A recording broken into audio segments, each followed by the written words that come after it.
You're listening to The Collected Podcast, bringing you stories that remind us who God is and who we are in Him. The Collected Podcast is a production of Collected Ministries. Follow Collected on social media at Collected Podcast, and be sure to visit thecollectedpodcast.com for show notes and additional content related to today's episode. Welcome to Season 8, Episode 10 of The Collected Podcast. I'm your host, Jess French, and this week I'm so excited to bring you my conversation with Linda Reeb.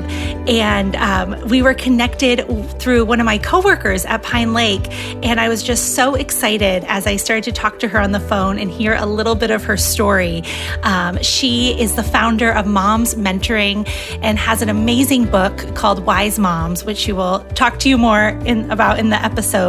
But her passion is to see women applying the biblical wisdom to their lives to become all that they were meant to be. So I knew right from the start that Linda would be such a great fit for the podcast. So Linda, welcome to the show. Thank you so much. I'm glad to be here. I'm so excited to have you. And I've heard just a taste of your story, but when we were chatting on the phone, I was like, okay, no, don't tell me anymore. Let's save it for the podcast. So as we get started, how did you come to know the Lord? Well, I had the blessing of growing up in a Christian family in Canada, and my dad loved the Bible and my mom loved Jesus. And so it was a good combination.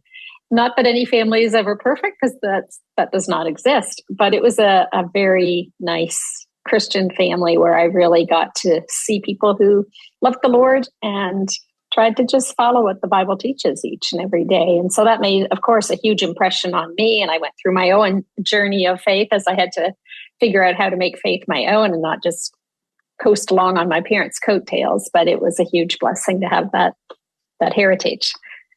Yeah. What are some moments along the way where you feel like you reach that path of like, okay, I have to make this my own. Like I'm deciding this for myself. Mm-hmm. Yes. I think the biggest time was maybe during my teen years when I just was introduced to my own thinking, which was very, I had a very reasoning mind, I guess you could say. And I wanted to know for sure, like, I love the gospel message. It's better than Cinderella, but is it true?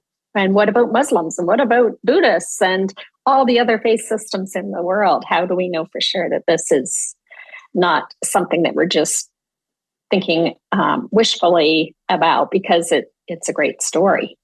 And so it was, as God often works, a long, slow process of reading books, spending time talking to God. And really for a while, I borrowed other people's faith. I was an avid reader, and, I think of a C.C. Winans song where she says, borrow mine, borrow my faith when yours is running low. And I read stories by Johnny Erickson Tada, by Elizabeth Elliot, by Corrie ten Boom, and I saw God at work in their lives. And I grew up reading missionary stories, all kinds of stories of people from back in the day being martyrs during the Reformation, all that kind of thing. And I could not deny the power of God's Spirit at work in people's lives and the power of the Word of God. And so I just really said, Lord, I want to follow you, but I just have these doubts and fears that need to be addressed. And so bit by bit along the way, he introduced me to different books. Different people came into my life who were not afraid to ask hard questions and be a little bit more open about how faith and having reasonable doubts could coexist. And it didn't mean that you were a crazy person to be thinking that through, and that Christianity really was for thinking people and was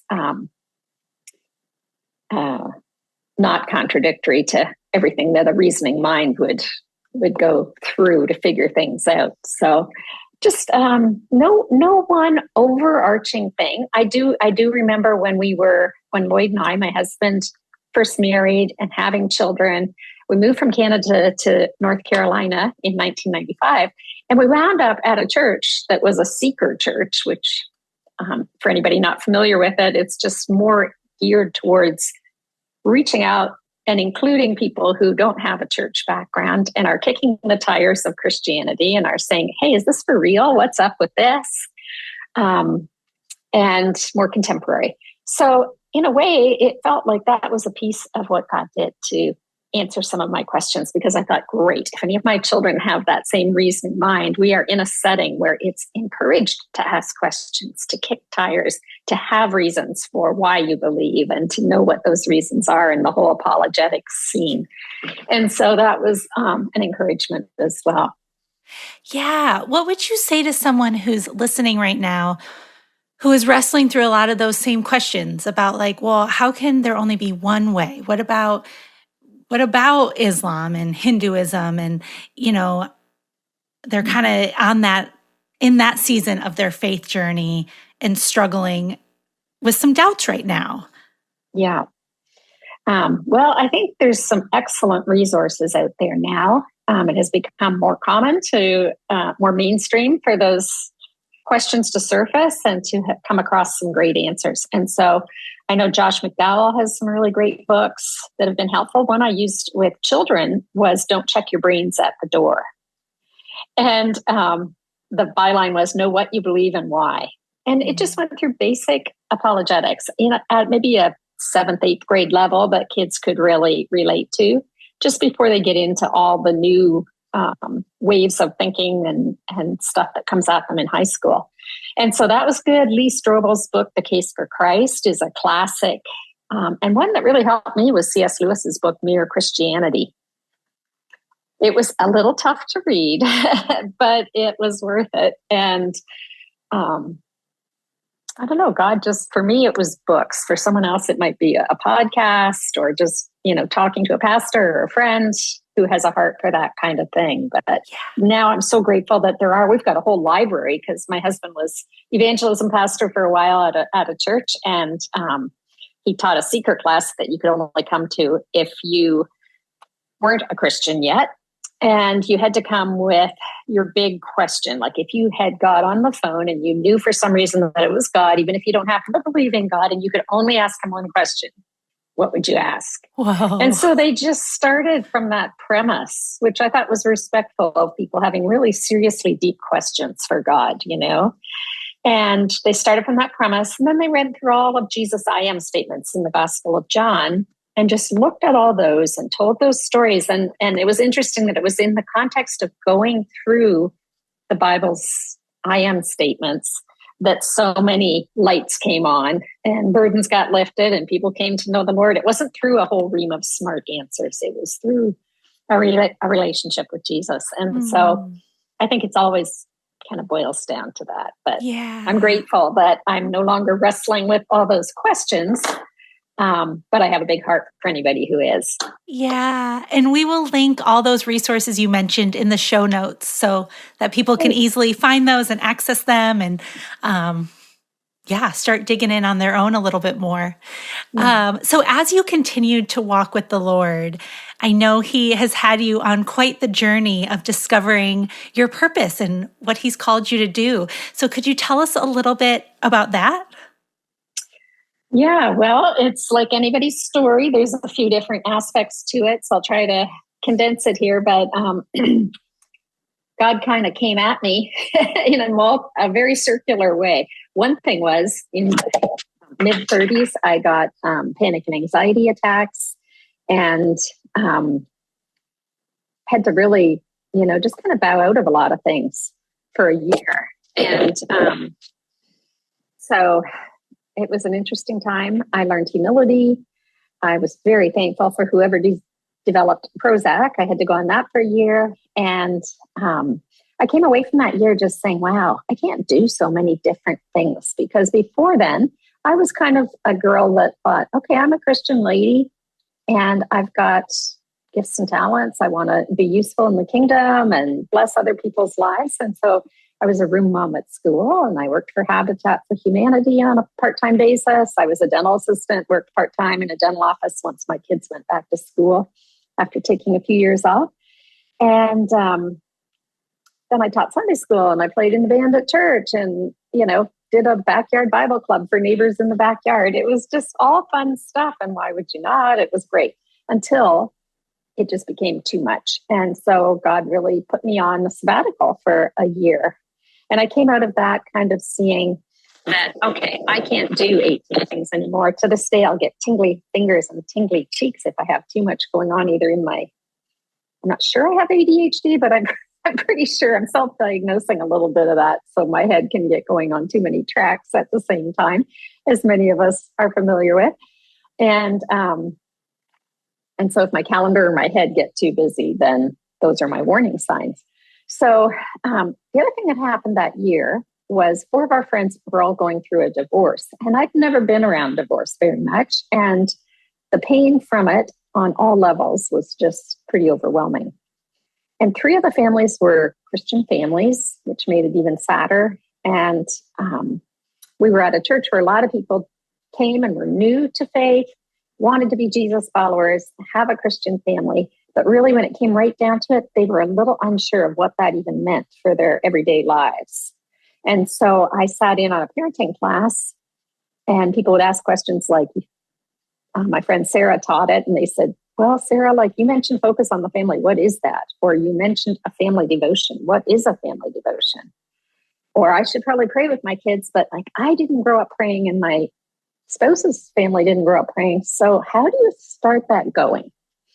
And I realized, wow, this is interesting. I can't do so many scattered, random, all neat things anymore. And here are all these moms here after I grew up in a Christian family and got a pretty solid grounding in the Word of God and how it applies to family life. And they want to know that kind of stuff. So that's when I hit a big roadblock of saying, yeah, but I'm a dental assistant and a stay-at-home mom. I'm not a teacher. I'm not a counselor. I don't have a 4-year degree. I'm not this, that, and the other. So there's no alignment here. And I was sort of ranting about it to a friend, and she said, I think we should do what you are ranting about, which is convene moms, start saying to them what's working, what's not working, and we'll just start having conversations. And so that's kind of how it got started, very grassroots. But the other thing that happened along the way was my husband was doing a lot of coaching with a ministry called the Halftime Institute. And along the way, I could see him using assessments that were helpful to people, like a Strengths Finder assessment, a personality assessment. And a gal at our church taught a session on spiritual gifts. And so bit by bit, especially during that time when I was kind of laid low and couldn't do as many things, I started onboarding some of those tools. And I realized, I have a toolbox, but some of the really useful tools are missing out of my box. And when I could see that God had given me a personality, I'm an ESFJ, which most teachers are, so maybe you are too. If you're doing the Myers-Briggs, that's just one of the assessments. But so I'm extroverted, sensing, make decisions through emotions more than through reason. And I like plans instead of flying by the seat of my pants. That's just a basic wiring. It's not my whole definition. And then I did the Strengths Finder assessment, and I saw that some of my strengths supported teaching, mentoring, shepherding. And that's where my spiritual gifts lay as well. And so once all those things lined up and I stood back and I said, okay, if God gave me that personality, those strengths, and these spiritual gifts, last I checked, the gifts are for service, not status, And so that gave me the courage, along with my friend, kind of giving me a little push to say, okay, I'll start this going and we'll see what God does. Even though I didn't have all the proper qualifications, I felt like, oh, this is just too much. And I think sometimes for my life up till then, I had played my Christian faith a bit more safe in a way where I did the things that matched what I felt qualified to do. And that was the first time I stepped into something more unknown and a little bit, something that felt a little risky. Wow. So I want to, before we get more into the ministry that you started, I want to circle back for just a second to that season of anxiety that you walked through and the panic attacks, because I feel like there's just a lot of that going on that people are struggling with in their lives right now, especially as we head into the holiday season. And it can just be a really difficult time for a lot of people. So what would you say, maybe some encouragement or words of hope or wisdom for people who are really walking through some anxiety or depression right now? Well, first of all, I feel your pain. I developed more empathy than I ever had before. And it's a very real thing. I've mentored moms for 20 years. So I can't speak about every demographic, but I know very few people who aren't hit with some form of anxiety at some point or another. And a low-grade anxiety is one thing. Then there's other things that, it took me a while to come to terms with saying, okay, my counselor thinks I need to see a psychiatrist and possibly go on medication. And I thought, wait a minute, I'm a Christian. Aren't I just supposed to trust God? Like, cast all your anxieties on him. He cares for you. Don't be anxious about anything, but in everything with prayer and thanksgiving, and the peace of God will keep your hearts and minds. And so I really went through a season of thinking, I must be a fake Christian. Maybe I'm not even a real Christian. And that was how little I really knew about mental health issues too. And I found out afterwards that there was some of that ran in my family, and that my serotonin levels had tested low and different things like that. So I really leaned in that year into strengthening my relationship with God once I realized, okay, this is just something God allowed. It could be a broken leg, but in my case, I've got low serotonin levels. I need to get that balanced out. I need to examine what in my life is contributing, if there's actual things that are, but also realize that I just have an inherent weakness in that area.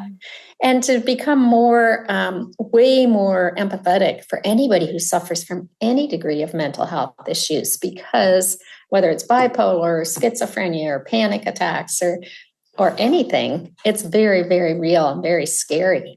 So I would just encourage people to say, you know what, lean into trusting God, but don't be afraid to get some help as well, because I think in this era, we've finally realized that mental health issues can be helped with medicine too. And so it's not one or the other, it's both and for a lot of people.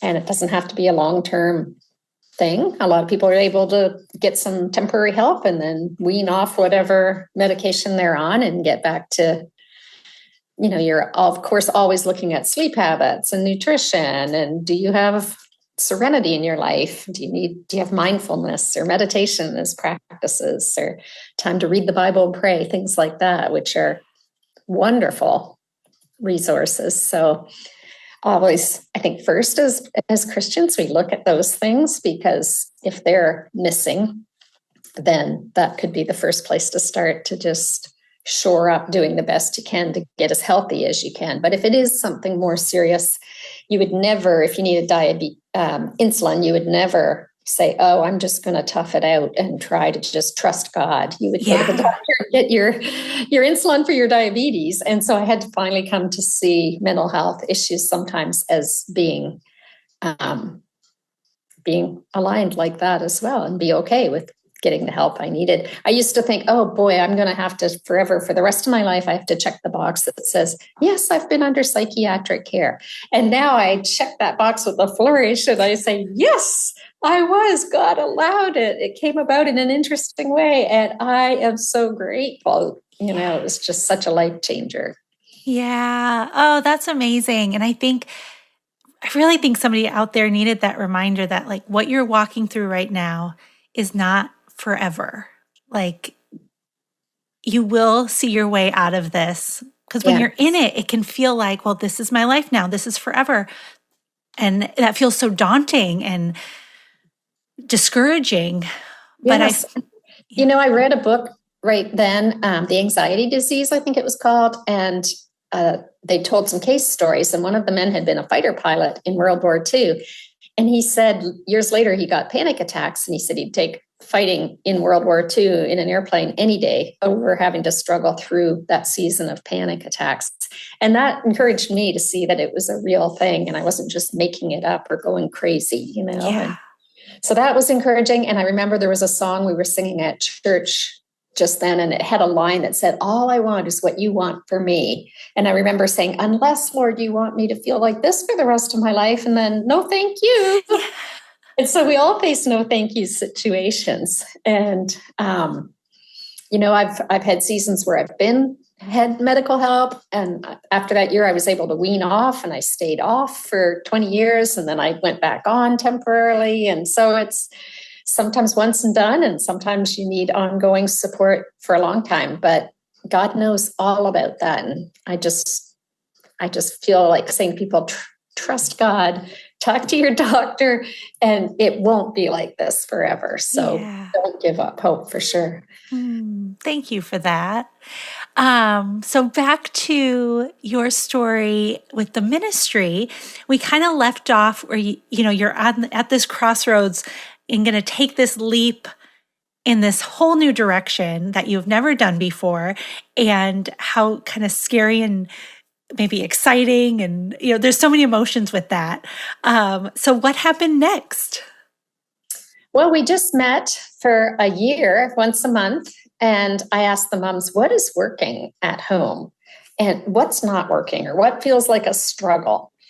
And so they told me, and I went looking for a book at Lifeway bookstore that we could go through together, but they were more Bible studies.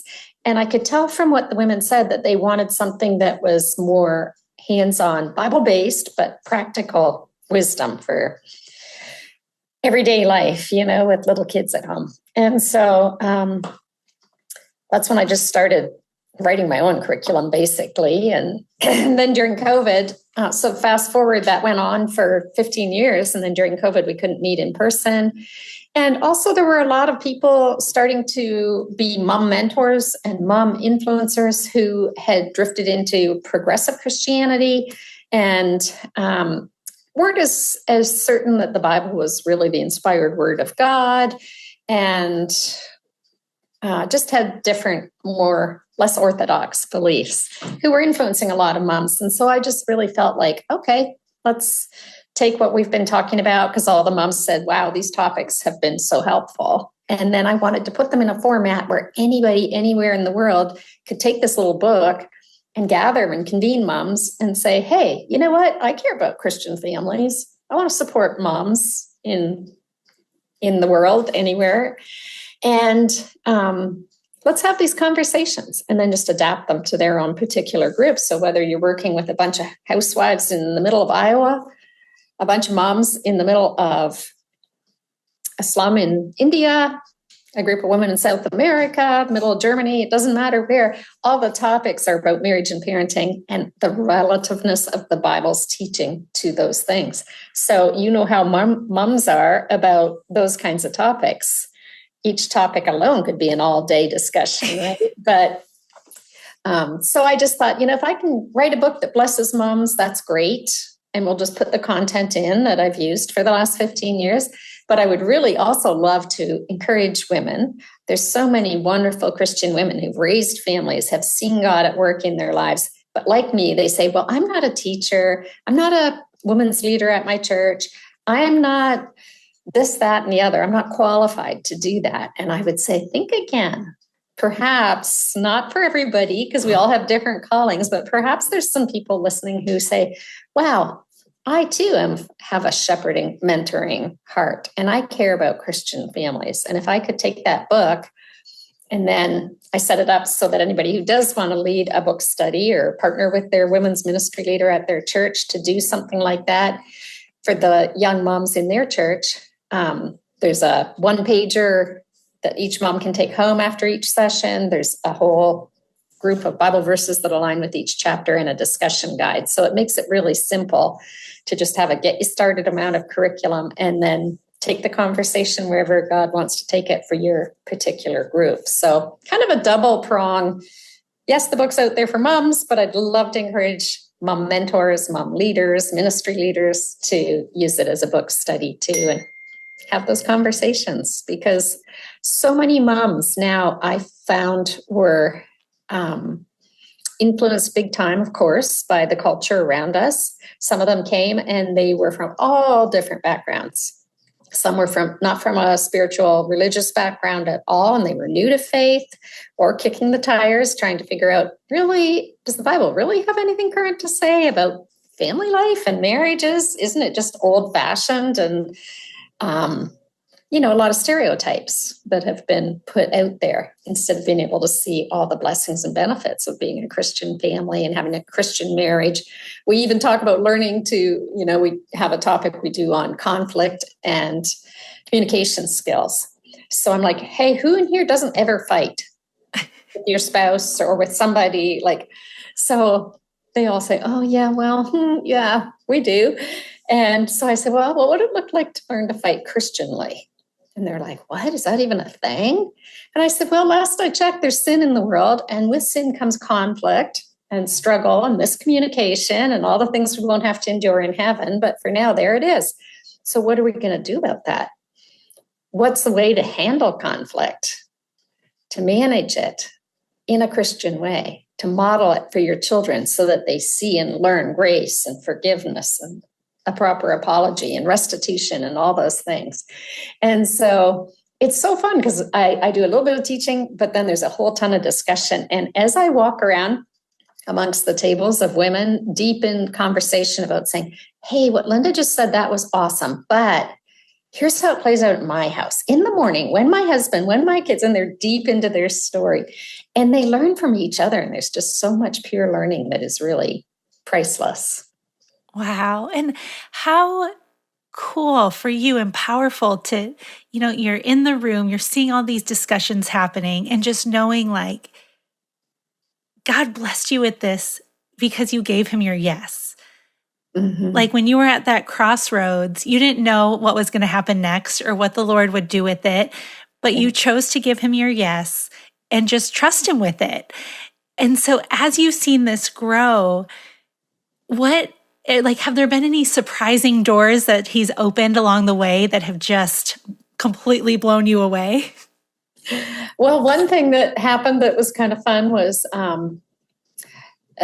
not too far from where you work, right at the Cove Church. We went, eventually we moved from the church in Charlotte we were at because my husband said, okay, here's the deal. If you're going to be mentoring women, proximity will be key. And so we live right near the Cove Church. And so we went there and that way I could meet up easily with women in between sessions. And so I stay in shape because I walk with women around parks and Davidson College and all sorts of places pushing babies in strollers while we talk, so that's been good. But when I went to the Cove Church, one of the pastors mentioned MomsMentoring in a sermon on Sunday, just talking about different people in the area that were doing things to reach out and try to bless other people.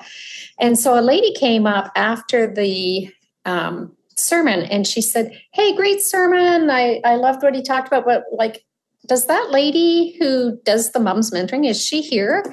And I happened to be there. And so she said, oh, okay. Well, she said, I love serving moms too. And so we wound up having lunch. And it was just very interesting because she ran a program for moms. And it was all about getting your house in order and food preparation and all sorts of very practical hands-on things. And she said, we're both trying to help moms. We're just coming at it from slightly different places. She said, I feel like if moms can't get stuff organized at home and get their heads above water during those chaotic preschool years, they almost don't have the energy and the bandwidth to listen to the important conversations you're having about interpersonal relationships in a marriage and a family and things like that. And so we partnered together and it was a really amazing time because I said to her, Holly, I said, I'm happy to do this, but the gals that I've been working with, they say, oh, you need to have a website so that we can share it with a friend. So we have something to point them to invite them to it. And you need a business card. And I said, I don't know the first thing about websites. And she said, oh, it's easy. She said, I set one up. And so she came to my house. Literally, we had one lunch. She came to my house, spent 2 hours. And this was back 20 years ago. So 2005, I guess. And in 2 hours, she set up an entire website.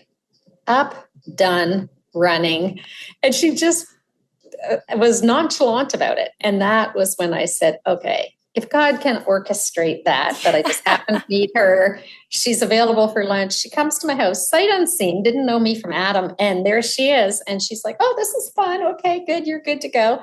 And off she went. And she was a busy mom with 3 kids and work to do in her own ministry. She didn't have to take the time to do that, but it just kind of got me started. And then I realized, okay, if God can do that, he can do other things. So then along came mentor moms and different people that wanted to be a part of it. And we just kind of organically took it a step at a time. But right at the beginning, when I was saying yes, but also very nervous and feeling a little like a big time scaredy cat, it was reassuring to almost felt like God was saying, see, there's Hollies out there. I can bring them along whenever I want to give you a helper hand. So just cool your jets and stay in your lane and don't panic. Yes, that's awesome. And yeah, so encouraging. I feel like someone out there needed that reminder. Like there's a Holly out there for you too.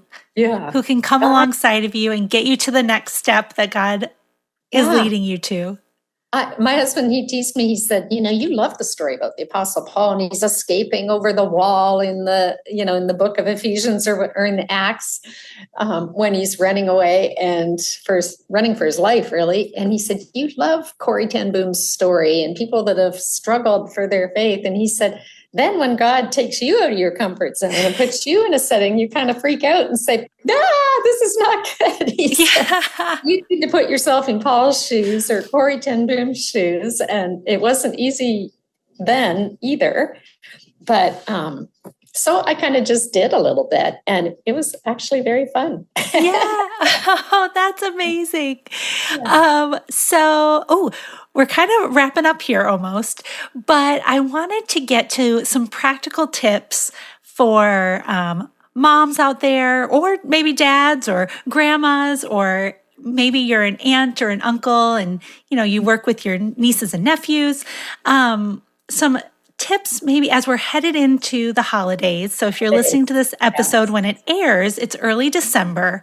So what is some of that maybe biblical wisdom for everyday life that is really applicable to this Christmas season? Because I know this time of year can get pretty hectic, especially for moms. Yeah.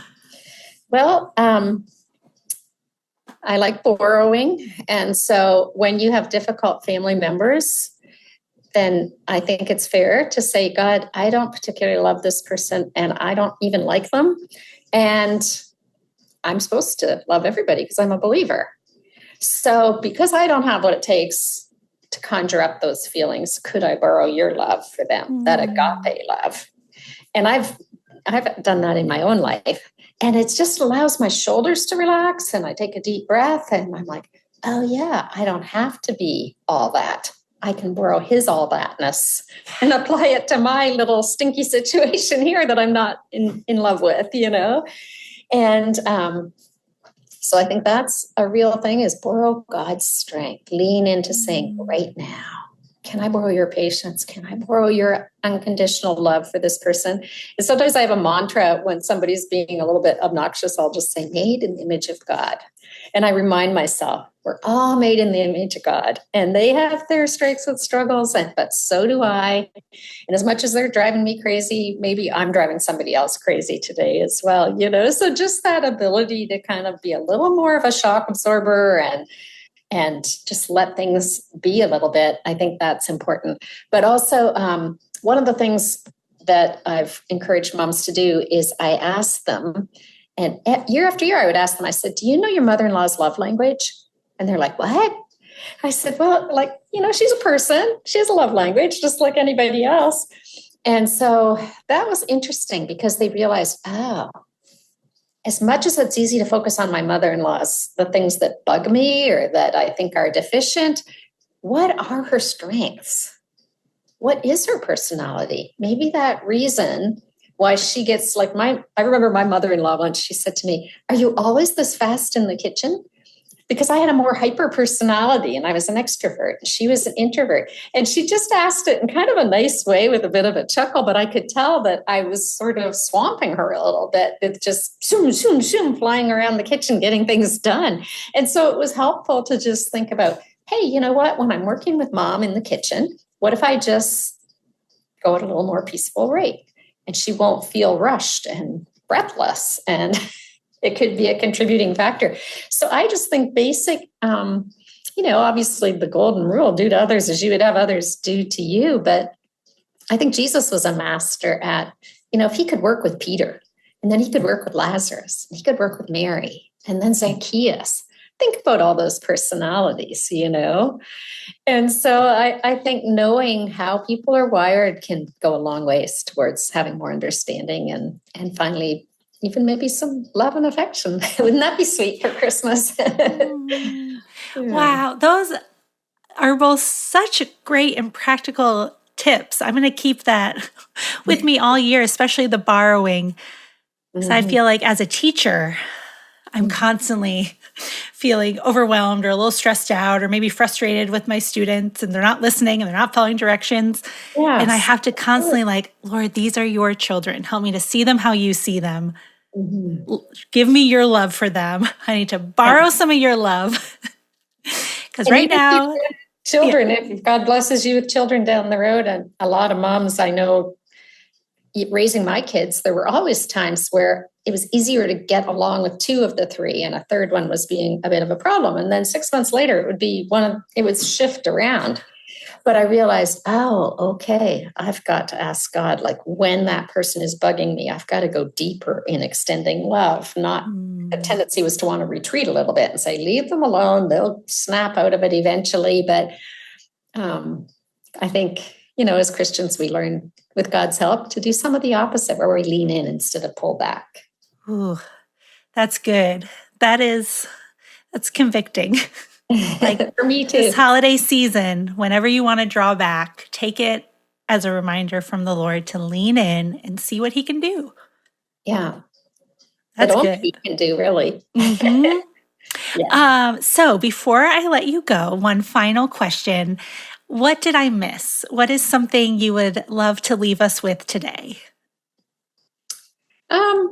Well, I think a shout out to my husband would be appropriate because, sometimes we get in our own little spheres and worlds. And Lloyd has been an encourager all the way along. He's a person that looks to the future and I look back. One of my strengths is context. So I run through the grid of the back of my backstory to make sense of now and the future. And because he's opportunity oriented and future oriented, if he loves you, he brings you along in what he's doing. He's like, oh, here's a fun opportunity. Look what God's doing. You want to join?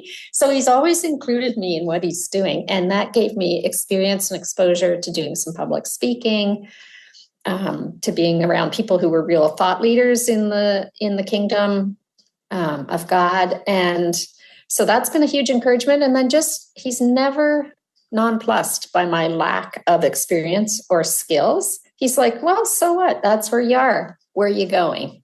Yeah. And so I think for any of us to be you know what, you're okay right where you are. Where do you want to go? And then breathe encouragement into the people around us, even in our own family. That's a powerful thing. And he just does that very well. That is amazing and such a beautiful word to end on. Like anyone listening out there, where are you right now and where do you want to go? Yeah. That's good, especially as we start to head into a new year. Good things to think about. Yes. Linda, thank you so much for being on today. This was so wonderful. I enjoyed it so much, Jess. Thank you.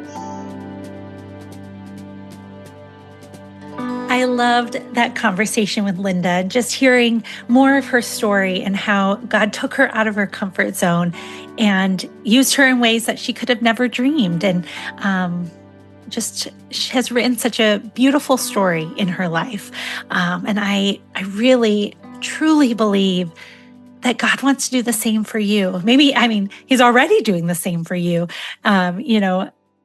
Everyone out there who's listening, I don't know where you are in your walks with the Lord and what seasons he's brought you through, but I just want to take a moment to encourage you that he is doing something new. He is working on your behalf. He has never let you down and he won't start now.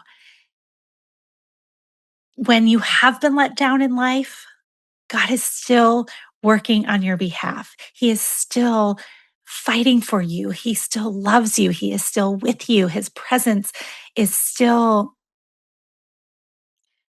um, sorry, Jacob, I'm going to redo this. Eek. Outro, take 2. I loved that conversation with Linda and getting to hear more of her story and hearing how the Lord has used her in unexpected ways because she said yes and took that risk and tried something new that felt so foreign to her in the beginning.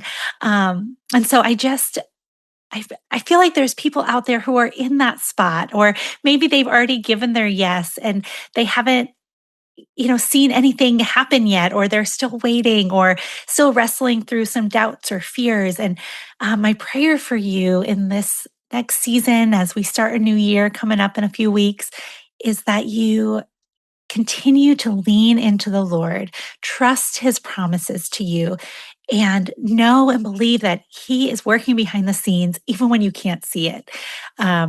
After Linda and I stopped recording, she asked a little bit more about my life and, if I had kids and if I was married, all that. And I told her that, I got married kind of a little bit later in life. I was 37 when I got married for the first time, and we don't have kids yet. And, we would like to. And so trying to figure that out. And, as I was sharing that, just was very vividly reminded of all the ways that God was working behind the scenes on my behalf as I was praying for a husband and longing for a husband and a family through so many years of singleness. And that I just had to trust and believe that it would happen in the Lord's timing. And when it finally did, it was so wonderful and such a surprise. But I can look back now and see, that in the timing when I thought it would have been great, God was still working things out in John's life. And then when, maybe he thought he was ready, God was working some things out in me. And it was just like, for us to both end up together when and how we did, it is only by the Lord's hand, causing us to move different states multiple times and end up both back in Charlotte at the right time and both be single and both be ready. And, like all of that was the Lord's hand just guiding us one step at a time. And through all of my 20s and into my 30s, as I was starting to wonder if it would ever happen for me, and just, walking through some loneliness and some confusion and some, you know, just a lot of seasons of longing, um, knowing that God's hand was still at work behind the scenes the whole time. And so that was a very long-winded way of trying to encourage you, whatever your situation is and whatever it is you're waiting for and longing for. I truly believe, I know from what we see in the Bible, that God has not forgotten you. He sees you. He loves you. He understands your pain and your longing. He has felt it. Jesus felt everything we feel. Um, and when your heart breaks, his heart breaks with you. And he has not forgotten you, and he is working on your behalf. So I want to end today with Romans 12 and 13 as we head into the Christmas season. Sorry, Romans 15, verses 12 and 13. As we are now in this Christmas season, I think this is a beautiful reminder of Jesus and the hope that we have in him. So here it says in verse 12, and again, Isaiah says, the root of Jesse will spring up, one who will arise to rule over the nations. In him, the Gentiles will hope. That is Jesus, whose birth we're celebrating this month. Then verse 13, may the God of hope fill you with all joy and peace as you trust in him, so that you may overflow with hope by the power of the Holy Spirit.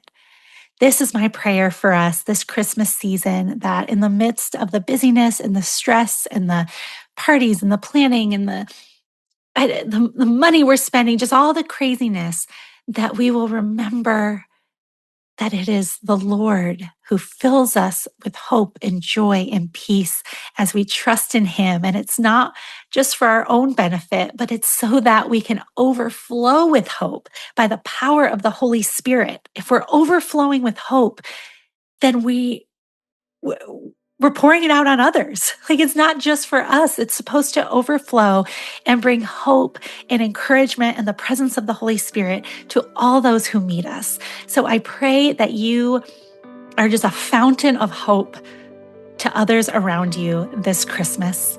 And I will be back in 2 weeks with one final episode for the year. So I will see you then. Have a great week.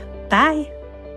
Thank you for listening to the Collected Podcast. Please be sure to subscribe, rate, and review. And if you like what you've heard, we'd love it if you'd help spread the word.